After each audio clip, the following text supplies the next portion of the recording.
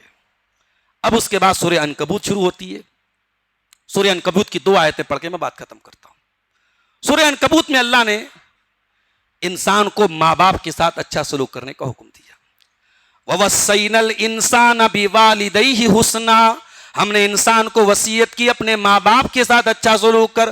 وَإِن جَاهَدَاكَ لِتُشْرِكَ بِي مَا لَيْسَ لَكَ بِهِ عِلْمٌ فَلَا تُطِعْهُمَا، اور خبردار اگر تیرے ماں باپ تجھے شرک کرنے پر ابھارے تو ان کی بات مت ماننا.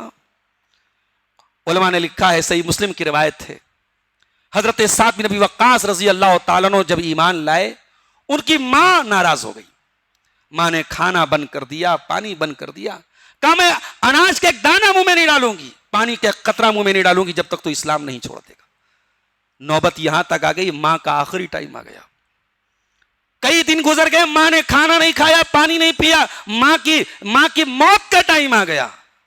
سعد بن ابی وقاص نے کہا کہ اماں، ایک نہیں 100 جانیں تیرے اندر آ جائیں اور ایک ایک کر کے تیری ہر جان نکل جائے، اور تو یہ چیلنج کرے کہ میں تیری جان بچانے کے لیے اسلام چھوڑ دوں. اماں یہ تو نہیں ہو سکتا مجھ سے. اللہ اکبر. بیٹا ماں سے کہہ رہا ہے، اور ماں نے جب دیکھا کہ میں اپنے بیٹے کو ٹس سے مس نہیں کر پاؤں گی، آخر میں ماں نے پانی پی لیا. بعد میں وہ ماں بھی اسلام لے آئی. تو اسی موقع پر قرآن کی آیت نازل ہوئی، وَإِن جَاهَدَاكَ عَلَىٰ أَن تُشْرِكَ بِي مَا لَيْسَ لَكَ بِهِ عِلْمٌ فَلَا تُطِعْهُمَا. تمہارے ماں باپ اگر تم کو شرک کرنے پر ابھاریں تو تمہیں ان کی بات نہیں ماننا ہے. پتہ یہ چلا کہ دنیا میں کسی بھی مخلوق کی اطاعت خالق کی نافرمانی کر کے نہیں کی جائے گی. کوئی دنیا میں کوئی کتنا بھی بڑا مقام اور مرتبے کا ہو، خالق کے حکم پر اس کا حکم نہیں ہے. کوئی امیر ہے، کوئی امام ہے، کوئی پیر و مرشد ہے، کوئی کچھ بھی ہے، خالق کو ناراض کر کے مخلوق کی بات نہیں مانی جائے گی. لا طاعت لمخلوق فی معصیت الخالق. اللہ کے رسول کی حدیث بھی ہے کہ مخلوق خالق کو ناراض کر کے، اس کی نافرمانی کر کے مخلوق کی بات نہیں مانی جائے گی. اب آخری آیت جو سورہ عنکبوت کی ہمارے سامنے آتی ہے میرے ساتھیوں، اللہ نے مکڑی کی مثال دی. اللہ نے مکڑی کی مثال دی، بڑی پیاری مثال دی، ذرا غور سے سنیے گا. مثل الذین اتخذوا من دون اللہ اولیاء کمثل العنکبوت، جنہوں نے اللہ کے سوا دوسروں کو اپنا مولا بنا کے رکھا ہے، اپنا کار ساز بنا کے رکھا ہے، اپنا مشکل کشا بنا کے رکھا ہے، ان کی مثال اللہ تعالیٰ کہتا ہے کمثل العنکبوت، مکڑی کی طرح ہے. اتخذت بیتن، یہ مکڑی گھر بناتی ہے. وَإِنَّ أَوْهَنَ الْبُيُوتِ لَبَيْتُ الْعَنْكَبُوتِ، اور سب سے کمزور گھر مکڑی کا گھر ہوتا ہے. یہ مکڑی کا جو گھر ہوتا ہے نا، قرآن نے اس کو گھر کہا ہے کہ مکڑی گھر بناتی ہے. اب یہ جو مکڑی گھر بناتی ہے در حقیقت گھر کہاں ہوتا ہے؟ یہ تو جالا ہوتا ہے. یہ شکار کرنے کے لیے، دوسروں کو پھنسانے کے لیے، مکڑی دوسرے کیڑوں کو پھنسانے کے لیے ایک جال بناتی ہے. تو مقصد یہ ہوا اس آیت کا کہ شرک کے جتنے اڈے ہیں یہ تمہاری بگڑی بنانے والے اڈے نہیں ہیں. یہاں اولادیں نہیں مل رہی ہیں، یا بیماروں کو شفا نہیں، یہاں توحید لٹ رہی ہے، ایمان لٹ رہا ہے، عقیدہ برباد ہو رہا ہے تمہارا. یہ مکڑی کے جالے ہیں، یہاں پھنسایا جا رہا ہے تمہیں. اور جو ایک مرتبہ ان شرک کے آستانوں پہ گیا ہے، وہاں سے واپس لوٹا ہے تو توحید کو لٹا کے لوٹا ہے. میرے ساتھی، یہ جتنے شرک کے آستانے ہیں، یہ جتنے غیر اللہ کے اڈے ہیں جہاں غیر اللہ کی عبادت ہو رہی ہے، یہ سب مکڑی کے جالوں کی طرح ہے. اچھا، مکڑی کا جو جالا ہوتا ہے، مکڑی بڑی محنت سے تیار کرتی ہے. سائنٹیفکلی یہ بات پروفڈ ہے کہ مکڑی بہت محنت سے تیار کرتی ہے، اور مکڑی کا یہ جو جالا ہے یہ جیومیٹری کے حساب سے بڑا مضبوط ہوتا ہے، لیکن ہاتھ لگاؤ تو ختم ہو جاتا ہے. پتہ یہ چلا کہ شرک کی جتنی دکانیں ہیں یہ ساری چکا چوند دیکھنے میں تو بہت اچھی لگتی ہیں، دیکھنے میں بڑی چکا چوند ہیں، مگر حقیقت میں وہ مکڑی کے جالے ہیں. جیسے مکڑی کے جالے کو ہاتھ لگاؤ تو ختم ہو جائیں گے، ایسے ہی غیر اللہ کے نام پہ جتنی دکانیں چل رہی ہیں ان کی کوئی حیثیت اور کوئی حقیقت نہیں. اچھا، ایک اور پوائنٹ سے غور کیجئے. مکڑی کا جو گھر ہوتا ہے، مکڑی کا گھر بڑا بے عجیب و غریب گھر ہوتا ہے. ماہرین کہتے، بایولوجی کے ماہرین کہتے ہیں کہ مکڑی کا جو مادہ ہوتی ہے وہ اپنے نر کو کھا جاتی ہے. ان کی جو فیمیل ہوتی ہے نا، جب بچہ پیدا ہو جاتا ہے سب سے پہلے اپنے شوہر کو کھا جاتی ہے، میل کو کھا جاتی ہے. اور بچے پیدا ہوتے ہیں ماں کو کھا جاتے ہیں. اللہ اکبر. یعنی یہ گھر معاشرتی اعتبار سے، سوشل پوائنٹ آف ویو سے یہ گھر کوئی گھر ہی نہیں ہے. یہ گھر کوئی گھر، ارے گھر وہ ہے جہاں باپ اور بیٹے میں محبت ہو، جہاں شوہر اور بیوی میں محبت ہو. یہ گھر کیسا گھر ہے جہاں بیوی شوہر کو کھا جا رہی ہے، جہاں بچے ماں کو کھا جا رہے ہیں. تو اللہ نے مثال بھی دی تو مکڑی کے گھر سے مثال دی. یعنی مکڑی کا گھر جیسے دنیا کا سب سے خبیث گھر ہے جہاں رشتوں کی کوئی محبت نہیں ہے، ایسے شرک کے جو یہ آستانے ہیں سب مطلب کے آستانے ہیں، سب یہ غرض کے آستانے ہیں. انہیں تم سے کوئی محبت نہیں ہے. وہ تم کو بلا رہا ہے تم سے پیسہ ایٹھنے کے لیے، وہ بلا رہا ہے تمہاری عورتوں کی عزت لوٹنے کے لیے، وہ بلا رہا ہے اپنا مطلب سیدھا کرنے کے لیے. یہ شرک کے جتنے آستانے ہیں یہاں تمہاری نہ بگڑی بنتی ہے نہ مرادیں پوری ہوتی ہیں. یہ شرک کے تمام آستانے تمہیں لوٹنے اور تمہیں برباد کرنے کے لیے ہوتے ہیں. یہ مکڑی کے گھر کی طرح ہے. اور ایک اور نقطے کی بات آپ کو بتاؤں کہ اللہ نے مکڑی کے لیے یہاں اتخذت کا لفظ استعمال کیا ہے. اور یہ بھی پروفڈ بات ہے کہ مکڑی کا جو جالا ہوتا ہے وہ فیمیل تیار کرتی ہے، فیمیل مکڑی میل مکڑی تیار نہیں کرتا ہے. اللہ نے فیمیل کا جو لفظ استعمال کیا اتخذت بیتا، کہ مکڑی کے جالے کی طرح ان کی مثال ہے جو گھر بناتی ہے. تو بناتی ہے اللہ نے کہا، فیمیل کا لفظ استعمال کیا ہے. پتہ یہ چلا کہ وہ مکڑی بناتی ہے، مکڑا نہیں بناتا ہے. اس کا جو نر ہوتا ہے وہ نہیں بناتا ہے، مکڑی بناتی ہے، اس کی فیمیل بناتی ہے. تو بہرحال یہ آپ کے 20ویں پارے کی چند آیتیں تھیں. انشاءاللہ کل ہم طاقرات میں 21ویں پارے کی آیات کی تفسیر آپ کے سامنے پیش کریں گے. اللہ سے دعا ہے رب العالمین ہمیں قرآن کریم پر تدبر کرنے کی، غور کرنے کی، اور قرآن سے جو نصیحتیں ہمیں ملتی ہیں ان پر عمل کرنے کی توفیق عطا فرمائے. آمین. وآخر دعوانا الحمد للہ رب العالمین. والسلام علیکم ورحمۃ اللہ.